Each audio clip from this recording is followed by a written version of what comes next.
Hello everyone, welcome back. Today I thought we could do in the handmade book I've been doing the lovely mindful pieces in. Thought maybe we could do one of our lovely abstracts that are basically a color challenge, challenging to use these colors that are in the palette or as close as you can with whatever materials and things that you have. A little sampler abstract, my favorite kind to do. And so I thought I'd pull a color card out of cube 1, which you don't see nearly as much. I'm always in cube 2.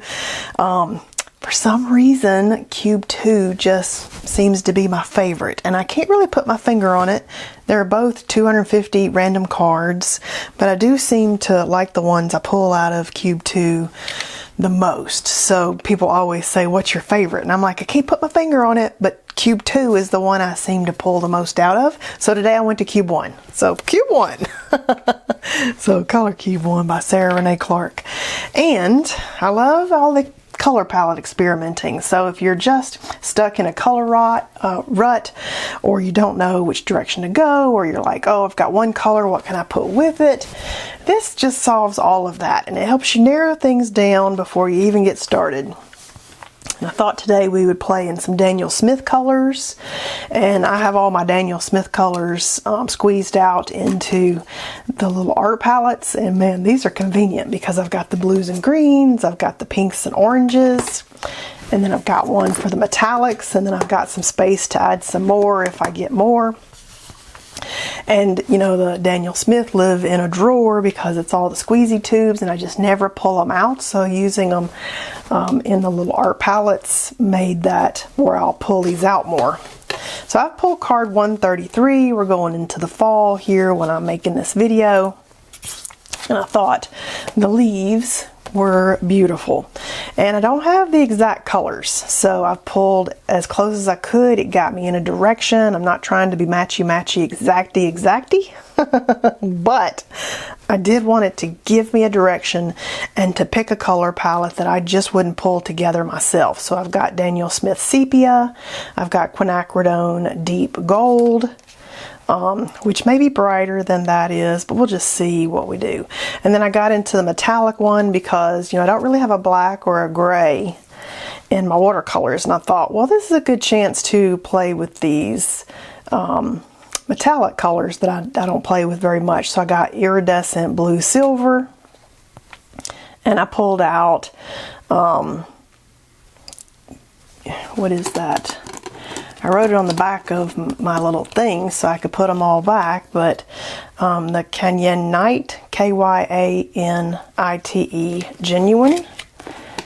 So that's that one. And then I pulled out Payne's Gray because I don't really have a black, and that's going to be dark enough, and it'll go in with these little bit bluer grays that I picked, so I thought, good choice.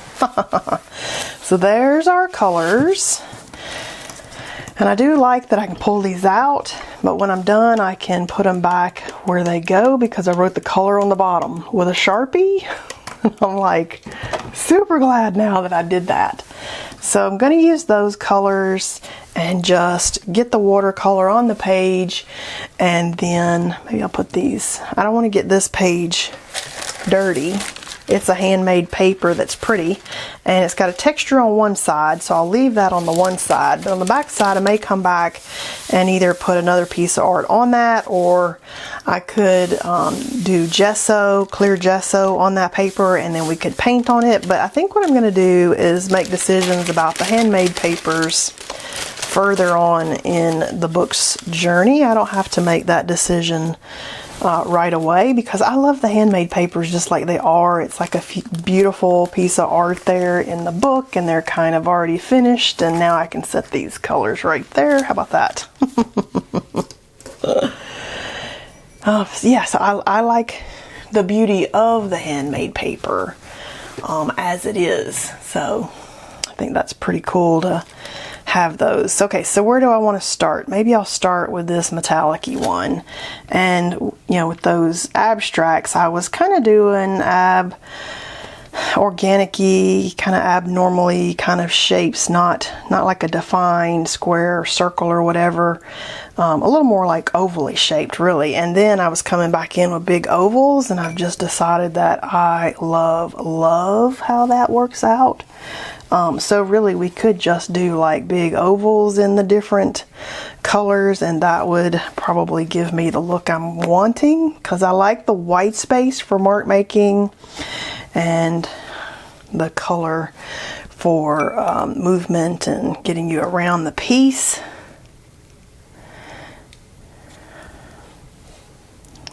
That must be the Payne's gray there. So yeah, I'm kind of going for great big ovally whatevers. Just, what? Look at how bright that one was. Yo! You know, I want to love that color. It's kind of like green gold. I want to love green gold, and yet when I use it, I'm like, whoa! And I think that one, the quinacridone, is that way for me also. I want to love it like I love sepia, and yet when I use it, I'm like a little bit surprised at how vivid it is. I don't know about you, but it does give me a tiny bit of a wow, that might be brighter than I expected. And at the same time, when it's all done and dry, I'm like, okay, pulled it together. I don't know how. Okay, do we need a little bit of anything anywhere? Kind of think maybe a tiny drop of this over here possibly, since I want it to kind of move your eye around it and not look like I forgot something. I do love the sepia. That is not the sepia. This is the sepia. Oh my goodness. I feel like it threw me off there with that. But as it dries, it may be my favorite. But you know, when the color's wet, it's going down, you're like, I don't know, I'm kind of doubting that. Yeah, I feel like maybe I didn't have blue. I got blue all the way to the edge there, but I didn't over here. Maybe a tiny bit over here. All right, so I think before I mess it up, I'm going to stop right there. We're going to let that dry and let these watercolors kind of do the thing that they're going to do. And then we'll come back in with some interesting mark making. So I'll be right back. All right, this is dry, and this is a hot press Arches paper. And if you ever wondered how the hot press looks different with the watercolor versus the cold press, this is a cold press Arches paper.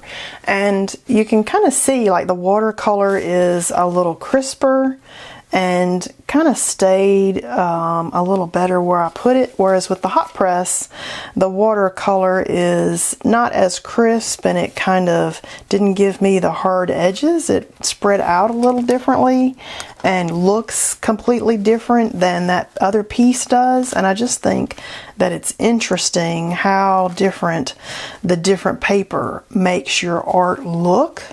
So I don't know if any of you have ever wondered how the hot press looks a little different, but it does. It actually looked completely different here than that first piece that we had done. So now I'm kind of thinking that I want to do some mark making. Maybe I will pull out some of these Arctic markers because I'm still having fun with these. These are acrylic paint markers with tons of colors, and this is color 95. And I'm thinking for this one, because it's a brush tip, it'll give me like a little teardrop shape if I just dab it down. I'm thinking that I'm going to mark make all the way down, similar in the other piece that I did with graphite, but this would be with an acrylic paint color instead of graphite.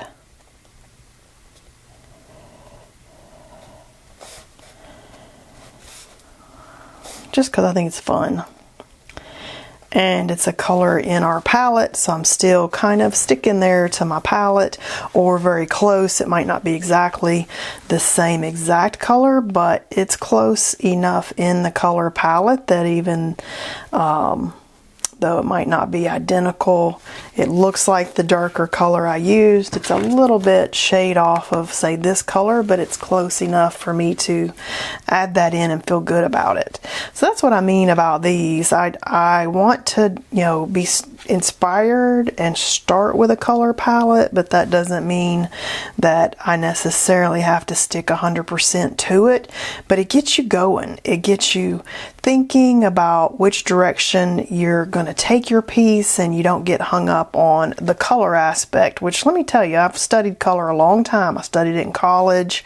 I've studied it all through the photography years, and I still find it fascinating and frustrating and confusing and annoying, and sometimes I know too much about color in the way that I like it too many things, and so then I almost get paralyzed because of all the choices and thinking, what way could I take this? And so narrowing down into a color palette right up front helps me past that white page paralysis and even getting going. Okay, so this is color number 50. And I think I'm just going to draw some shape in here. Oh, yes, I liked that. Let's put a little of that over here just because I liked it. And it can kind of go off the page. Okay, I like that. Let's see, what else do we want to do in here? More mark making. I think I definitely need like a black, like a dark enough black. So maybe I can come in here with some Posca. Oh, yeah. Okay, yeah, I'm feeling this. And we can kind of do...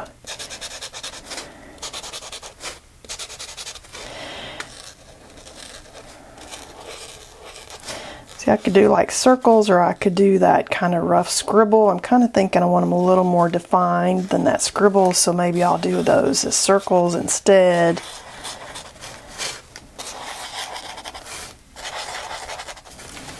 Oh, I like that. Give me some darkness coming in here. And then I could come in with like some dots. I could come in with white. Could come in here with the gold. We always like some gold. I do always like some gold. That's my Kuretake ink, my gold mica ink in a little fine line bottle, because this lets me, if I'm holding it kind of like this, it lets me really control where we're going with this. So I'm kind of feeling like maybe some shape here. Yeah. Okay, definitely feeling good about this. And then I can also come in with little dots. So if you can't get a dip pen with your ink to work the way you want, and you can't get that little yummy zig marker that is sold out and gone, that is the same brilliant color of gold, get a fine line bottle and the ink, and you have fixed that. And it's inexpensive. These are not expensive. And now you've got more control of the ink in a fun way to work into your pieces. Okay. Oh, look how good this looks. And what I love about this particular bottle is it's got a little needle in the top, and then that little needle goes down into the needle tip and keeps it from clogging. So that is my favorite little applicator there. And are we thinking we need any little tiny bit of white to pull a little white back in, possibly? Why not? Just a little. I think everything can use a tiny white dot occasionally.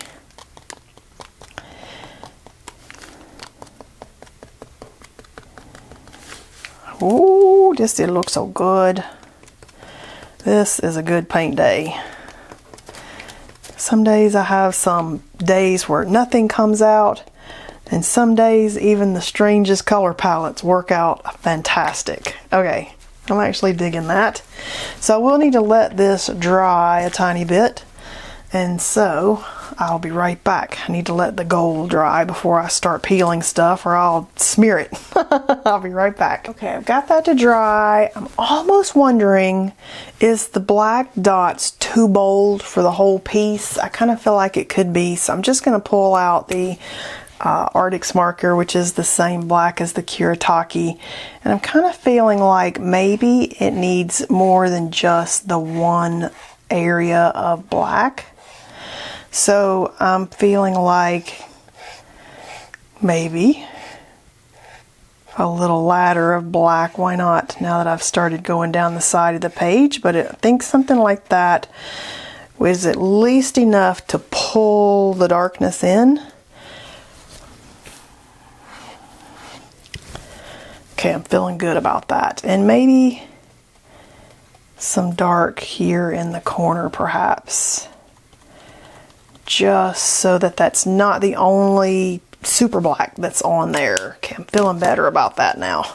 Good choice. And this might be the paper that I need to loosen with the heat gun, because one of these, and I think it was the hot press, okay, never mind, this one comes up. One of these papers in here did not want to release my tape, and even though I like to experiment with all the papers and see which ones will release and which ones will not release, in my book I want them all to release, so I'll use a heat gun if I picked a paper that doesn't. But I do tend to like, for all my nicer artworks, to work with a paper that the tape doesn't tear. Some papers are super soft or they got the wood pulp. These are artist grade papers, so they are the cotton paper. Oh, look how good that turned out. Oh my goodness. Now that color palette really does work a whole lot better than I expected. Okay guys, I hope you had fun with this color challenge. This was card 133 out of cube 1. Fantastic paint day. So glad you joined me in painting today, and I'll see you guys next time.